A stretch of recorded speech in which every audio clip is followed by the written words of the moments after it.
زکوٰۃ کے پیسے سید کو دے سکتے ہیں نہیں؟ دیکھیں سید کو زکوٰۃ دینا جائز نہیں. ایک دفعہ سرکار تشریف فرما تھے, امام حسن یا امام حسین آپ کے پاس تھے, چھوٹے سے تھے, تو صدقے کی کھجور پڑی ہوئی تھی, وہ اٹھا کے منہ میں رکھ لی, تو میرے آقا نے انگلی ڈال کے نکالی, نکال نکال, اور پھر فرمایا کہ آپ نہیں جانتے کہ صدقہ ہمارے لیے حلال نہیں ہے, تو منع کرتے, تو سید کو زکوٰۃ نہیں دے سکتے.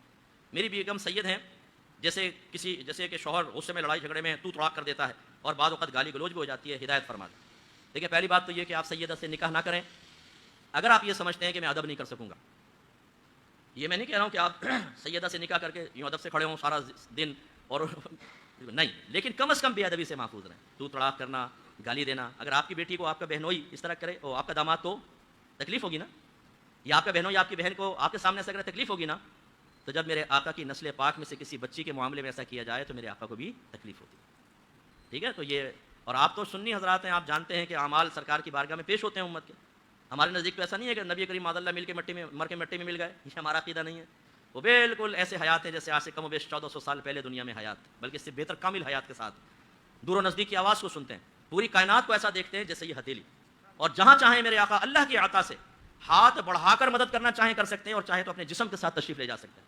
یہ حاضر ناظر کا مفہوم ہے, یاد رکھیں, جو ہمیں پتہ نہیں ہوتا. یا رسول اللہ کہتے رہیں گے ہم لوگ. خلاصہ کرام یہ ہے کہ بہرحال بے ادبی نہ کریں, اگر غصہ آئے بھی تو تھوڑا سا ہلکے انداز میں, پیار محبت کا ماحول کیوں نہیں بناتے, کیوں نہیں علم دین سکھاتے. اگر ہم شریعت کے دروازے کھول دیں نا, گھر میں شریعت آ جائے, اور یہ قاعدہ قانون بنا لیں کہ بھئی کبھی ہمارا اختلاف ہوگا, ہم اپنے اختلاف کو قرآن اور حدیث پر پیش کریں گے. اگر قرآن حدیث کہیں کہ میں صحیح ہوں تو تمہیں معذرت کرنی چاہیے, اور ثابت ہو جائے کہ میں غلط ہوں تو میں تم سے معافی مانگ لوں گا. لیکن ہم ایسا نہیں کرتے ہیں.